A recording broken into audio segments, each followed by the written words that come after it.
सदर जमहूरिया द्रौपदी मुर्मू को मिली श्री राम मंदिर प्राण प्रतिष्ठा तकरीब में शिरकत की दावत। सदर जमहूरिया ने दावतनामा मिलने पर जाहिर की खुशी।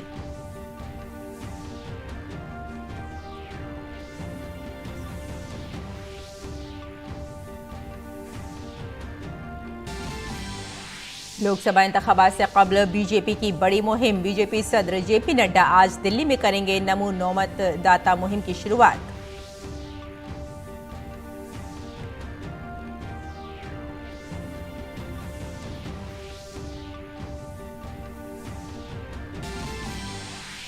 शुमाली भारत में सर्दी और कोहरे का कहर जारी। महकमा मौसमियात ने कहा अगले कुछ दिन तक राहत मिलने की नहीं है उम्मीद।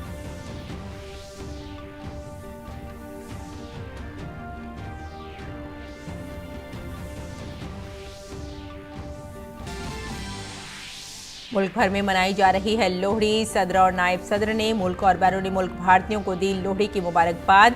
मकर संक्रांति, पोंगल और माघ बिहू की भी दी मुबारकबाद।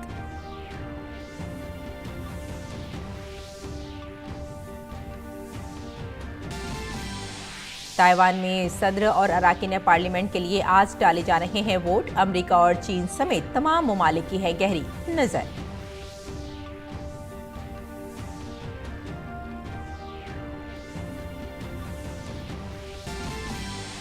और खेल की खबरों में इंग्लैंड के खिलाफ 5 मैच की टेस्ट सीरीज के पहले 2 मुकाबलों के लिए टीम इंडिया का ऐलान। रोहित शर्मा की क़यादत वाली टीम में नौजवान विकेट कीपर बल्लेबाज ध्रुव जुरैल को मिली जगह। आदाब नाज़रीन, खबरनामे में आपका इस्तकबाल है। मैं हूं आपके साथ रेशमा फारूकी। आइए तफसील से अब खबरों पर नजर डालते हैं।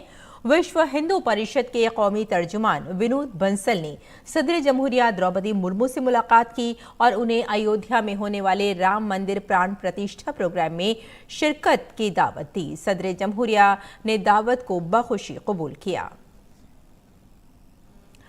और आइंदा लोकसभा इंतखाबात के पेश नज़र बीजेपी आज से नमूनो मतदाता सम्मेलन शुरू करेगी। बीजेपी सदर जेपी नड्डा सम्मेलन का इफ्तिताह करेंगे। बीजेपी सदर नड्डा बीजेपी हेडक्वार्टर में पहली बार वोट देने वाले 200 से ज्यादा वोटरों से खिताब करेंगे। बीजेपी मुल्क भर में 5000 से ज्यादा नमूनो मतदाता सम्मेलनों का इनेकाद करेगी। वजीर आजम मोदी इस सम्मेलन में 24 जनवरी को 50 लाख फर्स्ट टाइम वोटर्स के साथ ऑनलाइन जुड़ेंगे। इस बार बीजेपी युवा मोर्चा ने 1 करोड़ नए वोटरों तक पहुंचने का हदफ रखा है। इनमें college campus, coaching centres, stadium, खेल के मैदान और दीगर मकामात शामिल हैं। 24 जनवरी को बीजेपी युवा मोर्चा मुल्क के हर असेंबली हल्के में मतदाता सम्मेलन का एहतमाम करेगी। और छत्तीसगढ़ में महादेव ऑनलाइन ऐप मामले में ईडी ने 2 मुलजमीन को गिरफ्तार किया है। ईडी के वकील सौरभ पांडे ने कहा कि नीतीश टबरीवाल और अमित अग्रवाल को महादेव सट्टा ऐप मामले में गिरफ्तार किया गया है। ईडी ने जांच के लिए अमित अग्रवाल को रिमांड पर मांगा था।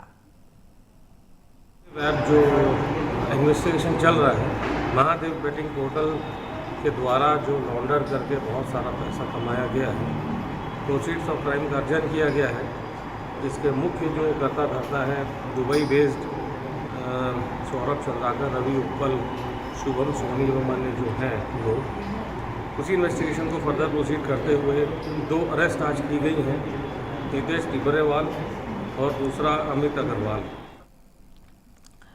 और आसाम के दीमा हसाऊ जिले में नॉर्थ कछार हिल्स खुद मुख्तार कौंसिल NCHAC के इंतखाबात में बीजेपी ने एक बार फिर बड़ी जीत दर्ज की है।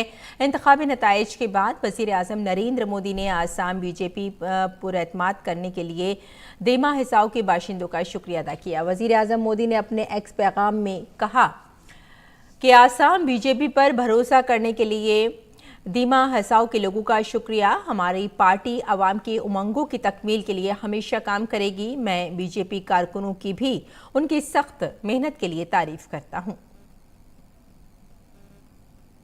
और जर्मनी की कैंसलरा माई स्पिटमैन ने भगवान श्री राम का भजन गाया। ट्विटर एक्स पर भजन का इश्तराक करते हुए वजीर आजम ने कहा कि उन्होंने अपने मन की बात प्रोग्राम में भी इसका जिक्र किया था। वजीर आजम ने कहा कि दुनिया 22 जनवरी का बेसब्री से इंतजार कर रही है। ये भजन आप सभी के लिए है, आओ सब साथ में गाते हैं। राम आएंगे तो आंगना सजाऊंगी, दीप जला के दिवाली मैं मनाऊंगी। मेरी झोपड़ी के भाग आज खुल जाएंगे, राम आएंगे, राम आएंगे, राम आएंगे, आएंगे राम आएंगे, राम आएंगे, आएंगे राम आएंगे, राम आएंगे, आएंगे राम आएंगे, राम आएंगे, आएंगे राम आएंगे। खास बातचीत पर मबनी हमारे प्राइम टाइम प्रोग्राम दो टूक में कांग्रेस लीडर आचार्य प्रमोद कृष्णम ने डीडी न्यूज से खास बातचीत की। इस खास बातचीत के दौरान आचार्य प्रमोद कृष्णम ने कांग्रेस और दीगर अपोजिशन लीडरों को रामलला की प्राण प्रतिष्ठा तकरीब में शामिल होने से इनकार करने के लिए खरी खोटी सुनाई। उन्होंने कहा कि राम जन्मभूमि ट्रस्ट ने अपोजिशन लीडरों को दावतनामा भेजकर सही काम किया है, लेकिन अपोजिशन ने इस दावत को मुस्तरद कर दिया। सभी राजनीतिक दलों के राष्ट्रीय अध्यक्षों को आमंत्रित करके श्री राम जन्मभूमि न्यास ने एक अच्छा कदम उठाया था, अच्छी पहल की थी। मैं श्री राम जन्मभूमि न्यास की सराहना करता हूं, लेकिन उनका आभार व्यक्त करना चाहिए था। श्री राम जन्मभूमि के लिए आभार पत्र जारी होना चाहिए था और हो गया अस्वीकार पत्र जारी। ये विडंबना है, ये दुर्भाग्य है। राम से लड़ने की कोशिश मत करिएगा, राम को बांटने का प्रयास मत करिएगा। राम सबके हैं और सब राम के हैं। खास बातचीत के दौरान आचार्य प्रमोद कृष्णम ने कहा कि कांग्रेस में कुछ लोग ऐसे हैं जो कांग्रेस को बाएं बाजू की तरफ धकेल रहे हैं। कांग्रेस पार्टी में कुछ लोग हैं, कुछ ऐसे नेता हैं जो कांग्रेस को महात्मा गांधी के रास्ते से भटका करके और वामपंथ के रास्ते पे ले जाना चाहते हैं। कांग्रेस पार्टी में कुछ ऐसे नेता हैं, मुझे कहने में कोई संकोच नहीं है, जो राम के नाम से चिढ़ते हैं, जिन्हें हिंदू शब्द से नफरत है, जिन्हें सनातन से घृणा है। कांग्रेस को सनातन विरोधी घोषित कर देंगे, कांग्रेस को राम विरोधी घोषित कर देंगे। कांग्रेस पार्टी जो है राम मंदिर के निमंत्रण को अस्वीकार कर देगी। अरे भगवान राम के मंदिर के निमंत्रण, भगवान राम के मंदिर का निमंत्रण आना सौभाग्य का विषय है, परम सौभाग्य का विषय है। कांग्रेस लीडर आचार्य प्रमोद कृष्णम ने कहा कि कांग्रेस के बहुत से कारकुनान भगवान राम के भक्त हैं और वो सभी कांग्रेस पार्टी के इस फैसले से इंतहाई दुखी हैं। आचार्य प्रमोद कृष्णम ने कहा कि राम के साथ लोगों के जज्बात जुड़े हुए हैं, इसलिए अपोजिशन पार्टी का ये फैसला आवाम को मंजूर नहीं है। खास बातचीत में आचार्य प्रमोद कृष्णम ने कहा कि राम मंदिर से जुड़ा सवाल आवाम के आस्था से जुड़ा हुआ है, इसलिए अपोजिशन को इसके खिलाफ नहीं जाना चाहिए। आगे बढ़ते हैं। Defence Research and Development Organisation DRDO ने जुमे को ओडिशा के साहिल पर चांदीपुर के टेस्ट रेंज से नई नस्ल के आकाश NG मिसाइल का कामयाब तजुर्बा किया। ये फ्लाइट टेस्ट बहुत कम ऊंचाई पर तेज रफ्तार वाले बगैर पायलट के हवाई हदफ के खिलाफ किया गया। इस फ्लाइट टेस्ट के दौरान हथियारों के निजाम के जरिए हदफ को कामयाबी से रोककर तबाह कर दिया गया। इससे मुकामी तौर पर तैयार करदा radio frequency Sikar launcher, multi fiction radar और कमांड कंट्रोल और कम्युनिकेशन सिस्टम से लैस इस मिसाइल निजाम के मुकम्मल हथियार निजाम के कामकाज को मंजूरी मिली है। आकाश NG सिस्टम एक जदीद तरीन मिसाइल सिस्टम है जो तेज रफ्तार, चुस्त फिजाई खतरा से निमटने की सलाहियत रखता है। जुमे को साबिक वजीर और मुंसिफ MJ अकबर की किताब गांधी ए लाइफ इन 3 कैंपेन्स के इजरा के मौके पर कौमी सलामती के मुशीर अजीत डोभाल ने कहा कि महात्मा गांधी भारत की जद्दोजहद आज़ादी में अंग्रेज़ों के खिलाफ ताकत के इस्तेमाल के खिलाफ नहीं थे और NSA डोभाल ने कहा कि महात्मा गांधी एक अजीम हिकमत अमली साज और जंगजू थे जो आज़ादी की जद्दोजहद के दौरान एक गैर मुतनासिब जंग में अंग्रेज़ों के खिलाफ सॉफ्ट पावर का इस्तेमाल मौसर ढंग से कर सकते थे। और शुमाली भारत में शदीद ठंड और कोहरे का कहर जारी है। दिल्ली एनसीआर में सुबह के वक्त घना कोहरा छाया रहा और हद निगाह बहुत कम होने की वजह से रेल और हवाई खदमात मुतासिर हुई। महकमा मौसमियात ने कहा है कि आइंदा चंद रोज तक सर्दी और कोहरे से राहत की कोई उम्मीद नहीं है। बिहार के गया में शदीद सर्दी का सितम जारी है। गया में 16 जनवरी तक स्कूल बंद कर दिए गए हैं। लोगों की जिंदगी मुतासिर हो रही है। खास तौर पर वो लोग जो रोजाना मजदूरी करते हैं ज्यादा मुतासिर हो रहे हैं। शदीद सर्दी से दुकानदार, रिक्शा चलाने वाले और सड़क किनारे के दुकानदार ज्यादा मुतासिर हैं। सड़कों पर खामोशी है और लोग घरों में दुबके हुए हैं। आम लोग अलाव जलाकर राहत महसूस कर रहे हैं। शाम होते ही दुकानदार अपनी दुकानें बंद करके घरों को चले जाते हैं। दूसरी जानिब रिक्शा चलाने वाले इस शदीद ठंड में भी मुसाफिरों की तलाश में सड़क पर घूम रहे हैं। शुमाली भारत में शदीद सर्दी का कहर जारी है। कौमी राजधानी दिल्ली में सर्द लहर जारी है। लोग नाइट शेल्टर्स में पनाह ले रहे हैं। जुमे को मैदानी इलाकों में कोहरा छाया रहा। मुल्क भर में लोहड़ी मनाई जा रही है। लोहड़ी का त्यौहार किसानों के नए साल के तौर पर मनाया जाता है। लोहड़ी के दिन आग में मूंगफली, तिल, गुड़, गचक और रेवड़ी चढ़ाने का रिवाज है। लोहड़ी का ये खास त्यौहार फसलों के नाम वक्त है। सदर जमहूरिया मोहतरमा द्रौपदी मुर्मू ने लोहड़ी, मकर संक्रांति, माघ बिहू और पोंगल के मौके पर हमवतनों को मुबारकबाद दी है, जो बिलतरतीब 13, 14 और 15 जनवरी को मनाए जाते हैं। एक पैगाम में सदर जमहूरिया ने कहा कि लोहड़ी, मकर संक्रांति, माघ बिहू और पोंगल के पुरमसरत मौके पर मैं मुल्क और बैरूनी मुल्क मुकीम तमाम भारतीयों को मुबारकबाद पेश करती हूँ। यह त्यौहार हमारे सकाफती विरसे की मुजस्सम तस्वीर होने के साथ साथ कसरत में वहदत की अलामत भी है। इन मौक़ों पर मुक़द्दस दरियाओं में नहाते हैं और दीगर सकाफती सरगर्मियों में हिस्सा लेते हैं। मुल्क भर में मुख्तलिफ शक्लों में मनाए जाने वाला ये त्यौहार समाजी हम आहंगी, इत्तेहाद और भाईचारे को मजबूत करता है।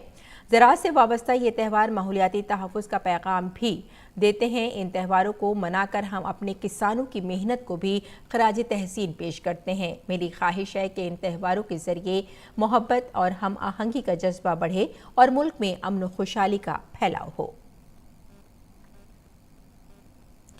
नायब सदर जमहूरिया जगदीप धनखड़ ने भी लोहड़ी, मकर संक्रांति, माघ बिहू और पोंगल त्यौहारों के मौके पर कौम को मुबारकबाद दी है। एक पैगाम में नायब सदर जमहूरिया ने कहा, लोहड़ी, मकर संक्रांति, माघ बिहू और पोंगल के पुरमसरत मौके पर भारत के तमाम बाशिंदों को मेरी दिली मुबारकबाद। इलाकाई तनव्वुर से भरपूर हमारे मुल्क के मुख्तलिफ खित्तों में मनाए जाने वाले ये त्यौहार दरअसल लहलहाती फसलों की कटाई का जश्न है। ये त्यौहार फितरत के तई हमारे आजिज़ाना तशक्कुर का इजहार है। इस मौके पर जब हम सब मिलकर मोहब्बत करने वाली फितरत की तरफ से हमें अता की गई नेमतों का जश्न मनाने के लिए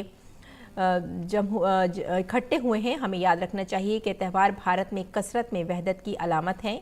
दुआ है कि ये मुक़द्दस त्यौहार हमारी ज़िंदगियों में अमन, हम आहंगी और भलाई लाए। और मुल्क भर में लोहड़ी का त्यौहार जोश खरोश से मनाया जा रहा है। जम्मू कश्मीर के रघुनाथ बाजार में लोगों ने जोश खरोश से लोहड़ी का जश्न मनाया। लोहड़ी के इस प्रोग्राम में लोगों ने रक्स किया और लोहड़ी पूजा में हिस्सा लिया।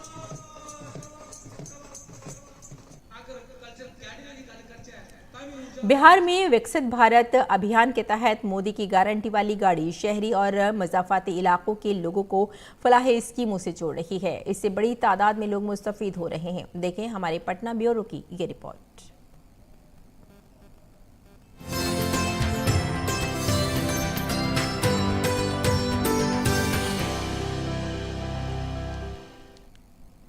वज़ीर-ए-आज़म नरेंद्र मोदी की तरफ से अवाम की फलाह बहबूद के लिए शुरू की गई विकसित भारत संकल्प यात्रा पटना के धनु की मोड़ पहुंची। यहां लोगों को मरकजी स्कीमों के बारे में जानकारी दी गई और ड्रोन फार्मिंग के तरीके सिखाए गए। विकसित भारत संकल्प यात्रा रथ फतुहा म्यूनिसिपल काउंसिल के रायपुरा चौक पर पहुंचा। यहाँ मुख्तलिफ महकमों के स्टॉल लगाए गए थे, जहां कई मुस्तफीदीन ने उज्ज्वला योजना और आयुष्मान योजना के फवायद हासिल करने के लिए अपने नाम दर्ज कराए। विकसित भारत संकल्प यात्रा रथ नालंदा जिले के पावापुरी में वाक़े दशरथपुर हाई स्कूल पहुंचा। इस मौके पर लोगों से मुल्क को 2047 तक तरक्की याफ्ता कौम बनाने का हलफ लिया गया। भारत को 2047 तक आत्मनिर्भर और विकसित राष्ट्र बनाने के सपने को साकार करेंगे। विकसित भारत संकल्प यात्रा सहरसा की सोनबरसा नगर पंचायत पहुंची। इस मौके पर वार्ड काउंसिलर ने मुकामी लोगों से मुल्क को 2047 तक एक तरक्की याफ्ता और खुद इन्हिसार कौम बनाने का हलफ लिया। विकसित भारत संकल्प यात्रा रथ वैशाली जिले के अनवरपुर पंचायत पहुंचा, जहां लोगों ने 27वें कौमी युवा दिवस कार्यक्रम का LED स्क्रीन पर बराह रास्त टेलीकास्ट देखा। मुख्तलिफ स्कीमों से फायदा उठाने के लिए गांव वालों में काफी जोशो खरोश था। विकसित भारत संकल्प यात्रा को लेकर मुल्क में मुस्बत माहौल नजर आ रहा है। आइए लोगों की कहानी सुनते हैं उन्हीं की जुबानी। से राशन मिल रहा है प्रधानमंत्री की तरफ से, अच्छा धन्यवाद है। मुझे प्रधानमंत्री इंदिरा आवास की योजना से 1,20,000 रुपया मिला और बन गया है। मैं प्रधानमंत्री जी को धन्यवाद करता हूँ। हमें बहुत कुछ सीखने को मिला है और बहुत सारे इंस्टॉल लगे हैं जो दवाइयों के और कुछ के हैं। सरकार के तरफ से हम लोग को जो सरकार का लाभ मिलना चाहिए, राशन मिलता है, आयुष्मान कार्ड से भी फायदा मिला है। प्रधानमंत्री योजना से हमें बहुत कुछ लाभ मिल रहा है और राशन फ्री मिल रहा है। प्रधानमंत्री का जो पैसा था 2,000 वो मिल रहा है फ्री में।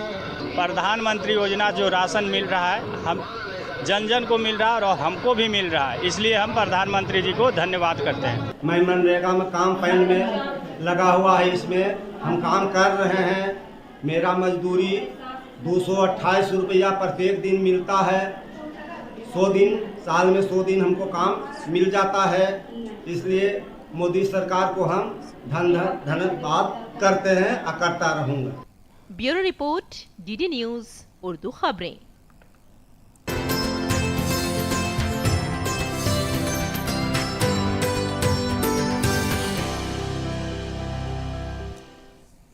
आगे बढ़ते हैं। ताइवान में आज सदर और पार्लियामेंट के लिए वोटिंग हो रही है। ताइवान में बुनियादी तौर पर 2 जमातों के दरमियान मुकाबला है।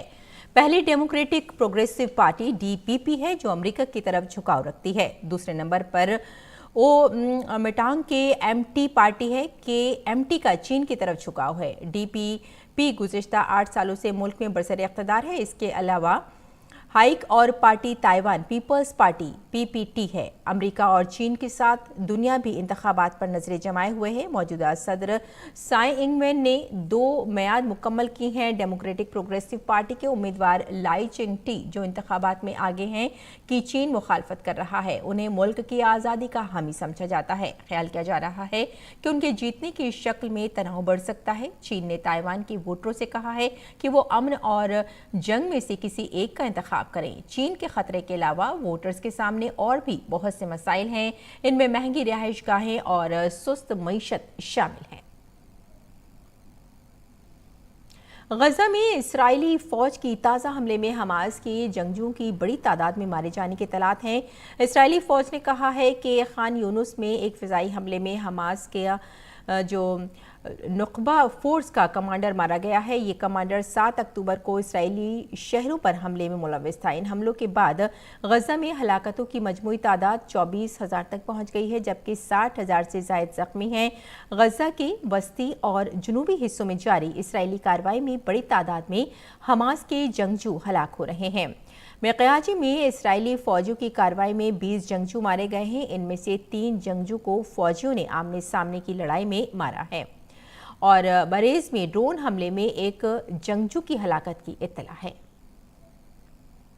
इसराइल ने आलमी अदालत में गजा में नस्लकुशी का इल्ज़ाम मुस्तरद कर दिया है। इसराइल ने कहा है कि वो अपने दिफा में गजा में हमास की दहशतगर्दी के खिलाफ कार्रवाई कर रहा है। हमास की बनाई हुई ढाल की वजह से वहां आम लोग मारे जा रहे हैं। अदालत में जनूबी अफ्रीका की दरख्वास्त की समाअत जारी है। इस दरख्वास्त में इसराइल पर गजा में नस्लकुशी का इल्ज़ाम लगाया गया है। उर्दू ने जनूबी अफ्रीका के इल्ज़ाम की हिमायत की। उन्होंने कहा कि इसराइल की कार्रवाई से गजा में आम शहरी मारे जा रहे हैं और इलाके में कशीदगी बढ़ रही है। अक़वाम मुत्तहिदा के इमदादी सरबराह ने गज़ा में जंगबंदी की अपील की है। साथ ही जंग के खात्मे के लिए अक़वाम मुत्तहिदा की कार्रवाई का भी मुतालबा किया गया है। अक़वाम मुत्तहिदा के इमदादी सरबराह ने कहा कि उन्हें गज़ा से फ़लस्तीनी शहरियों के बड़े पैमाने पर तीसरे ममालिक में मुंतक़ली की हौसला अफजाई करने के मंसूबों के बारे में इसराइली वुज़रा के हालिया बयानात पर सख्त तशवीश है। अक़वाम मुत्तहिदा के अंडर सेक्रेटरी बराए इंसानी उमूर मार्टिन ग्रिफ्थ्स ने कहा कि अगर हम कार्रवाई नहीं करेंगे तो ये हमारी इंसानियत पर अनमिट निशान बन जाएगा। उन्होंने कहा कि मैं इस कौंसिल से अपने मुतालबात का इयादा करता हूँ कि वो इस जंग को ख़त्म करने के लिए फौरी कार्रवाई करे। मार्टिन ने गज़ा की पट्टी में बिगड़ती हुई इंसानी तबाही की खौफनाक तस्वीर कशी की है। ईरान के तेहरान में मुजाहिरीन ने यमन में हौसियों पर अमरीका और बरतानिया के हमलों की मजम्मत की। यमन पर अमरीकी और बरतानवी हमलों की मजम्मत के लिए तेहरान में बरतानवी सिफारत खाने के बाहर मुजाहिरीन जमा हुए। अमरीका और बरतानवी जंगी तैयारों, बहरी जहाज़ों और आबदोज़ों ने गज़ा में जंग के जवाब में ईरान की हिमायत याफ्ता जंगजुओं की तरफ से बोराए अहमर की बहरी जहाज़ों पर महीनों के हमलों के जवाब में हौसी फोर्सेस के खिलाफ जवाबी कार्रवाई में यमन में रातों रात दर्जनों फ़िज़ाई हमले किए हैं। हौसियों ने जवाबी कार्रवाई करने और जहाज रानी पर अपने हमले जारी रखने के अज़्म का इजहार किया है। उनका कहना है कि उनका मकसद इसराइल के खिलाफ फ़लस्तीनियों की हिमायत करना है। अमरीकी रियासत आयोवा में तेज़ हवाएं चली और बर्फबारी हुई, जिसकी वजह से इस अमरीकी रियासत में बर्फानी तूफान की सूरत हाल पैदा हो गई है। मुकामी बाशिंदे पॉल ने एक्स पर लिखा, उड़ती बर्फ और ठंडी हवाएं सफ़र को ख़तरनाक बना रही हैं और रियासत में एक नया तूफान आया है, जिससे बहुत से आयवानी बाशिंदों को दर्जा हरारत के गिरने की वजह से घर के अंदर रहने पर मजबूर होना पड़ा और सफ़र के लिए भी ख़तरनाक सूरत हाल पैदा हो गई है। रियासत भर में सर्दी के साथ साथ तूफान की वार्निंग भी जारी कर दी गई है। खराब मौसम के आइंदा हफ्ते तक बने रहने का इम्कान है। महकमा मौसमियात का अंदाजा है कि दर्जा हरारत -3 डिग्री तक जा सकता है। और आइए अब नजर डालते हैं दिल्ली से शाये कुछ उर्दू अखबारात पर।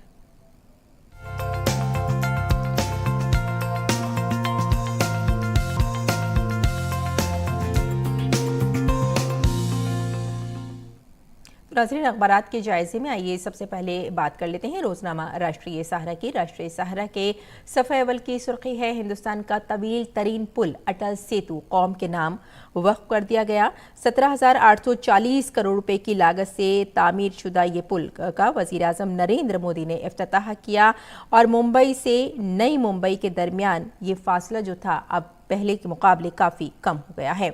और आइए अब अगली सुर्खी पर नजर डाल लेते हैं। अगली सुर्खी भी हमने इसी अखबार से ली है। 5 दिनों तक धुंध छाए रहने का इम्कान बताया जा रहा है और आपको यहाँ ये बताते चलें कि हिंदुस्तानी महकमा मौसमियात ने ये वार्निंग दी है कि 5 दिनों तक शुमाली हिंदुस्तान के जो हिस्से हैं उनमें घना कोहरा छाया रहेगा और लोगों से एहतियात बरतने के लिए भी कहा है। और अब अगली सुर्खी भी देख लेते हैं। मोदी ने प्राण प्रतिष्ठा के लिए 11 रोज़ा खुसूसी संस्कार का आगाज़ किया है। और अब देख लेते हैं रोजनामा हिंदुस्तान एक्सप्रेस। हिंदुस्तान एक्सप्रेस की ये सुर्खी है कि किसानों को ज़राअत के कारोबार में आना चाहिए। नाज़रीन, आपको यहाँ बताते चलें कि नायब सदर जमहूरिया जगदीप धनखड़ ने जुमे को किसानों से कहा है कि वो ज़राअत के साथ जुड़ें और बाज़ार में अपनी जगह बनाएं। और इसी अखबार की अगली सुर्खी भी हमने ली है नाज़रीन कि मंडी हाउस में 6 रोज़ा ड्रामा फेस्टिवल जारी है। उर्दू एकेडमी की जानिब से ये 6 रोज़ा शानदार फेस्टिवल चल रहा है और कल ड्रामा जाने गज़ल के मनाजिर से ने शायकीन का दिल काफ़ी हद तक मोह लिया और काफ़ी बेहतरीन ये ड्रामा था। और अब नज़र डाल लेते हैं रोजनामा हमारा समाज पर। बंगाल में एक बार फिर ईडी की छापेमारी है और वजीर सौजीत बोस और साथ में रुकन असेंबली तापस राय निशाने पर हैं। और एक और सुर्खी देख लेते हैं इसी अखबार की, शेयर मार्केट में दर्ज की गई तेज़ी और ये एक अच्छी खबर बताई जा रही है। तो नाज़रीन, ये था अखबारात का मुख्तसर जायज़ा और आइए अब लौटते हैं बुलेटिन की जानिब। कुछ और खबरों पर नज़र डाल लेते हैं। भारतीय क्रिकेट कंट्रोल बोर्ड ने जुमे को इंग्लैंड के खिलाफ 25 जनवरी से शुरू होने वाली 5 मैचों की टेस्ट सीरीज़ के पहले 2 मुकाबलों के लिए टीम का ऐलान किया। रोहित शर्मा की क़यादत वाली इस टीम में विकेट कीपर बल्लेबाज ध्रुव जौरेल की जगह मिली है। इसके अलावा तेज गेंदबाज आवेश खान को भी टीम में जगह मिली है। वहीं टीम में केएल राहुल और श्रेयस अय्यर की भी वापसी हुई है। 5 मैच मैच की टेस्ट सीरीज का पहला मुकाबला 25 जनवरी से हैदराबाद में खेला जाएगा। मलेशिया ओपन बैडमिंटन टूर्नामेंट में आज सात्विक साईराज रिंकीरेड्डी और चिराग शेट्टी की जोड़ी का मुकाबला मर्दों के डबल्स के सेमीफाइनल मुकाबले में कोरिया के कांग मिन ह्यूक और स्यू सेउंग जी के जोड़ी से होगा। काबिल जिक्र है कि एशियन गेम्स में गोल्ड मेडल जीतने वाली भारतीय जोड़ी एशियन गेम्स में मर्दों के डबल मुकाबले के क्वार्टर फाइनल में पहुंच गई है। और कतर में खेले जा रहे एशियन कप फुटबॉल में आज भारत और ऑस्ट्रेलिया अपने ग्रुप का पहला मैच खेलेंगे। भारत और ऑस्ट्रेलिया दोनों के कोच ऐसे हैं जो तवील अरसे से टीम से वाबस्ता हैं। ऑस्ट्रेलिया इस टूर्नामेंट में फेवरेट के तौर पर आया है। उसने ये मुकाबला 2015 में जीता था। ऑस्ट्रेलिया के कोच का कहना है कि उनका मकसद ये ट्रॉफी एक बार फिर जीतना है। एशियन कप में भारत की मुहिम मायूस कुन रही है। गुज़िश्ता 2 एडिशन में भारतीय टीम ने ग्रुप मरहले से बाहर हो गई थी। ताहम इस बार टीम के कोच को उम्मीद है कि उनकी टीम तकनीकी तौर पर मजबूत है और वो चाहते हैं कि उनकी टीम बगैर किसी खौफ के खेले। और आइए अब नजर डाल लेते हैं मौसम पर।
तो नाज़रीन, खबरनामे में फिलहाल इतना ही। इजाज़त दें। आदाब।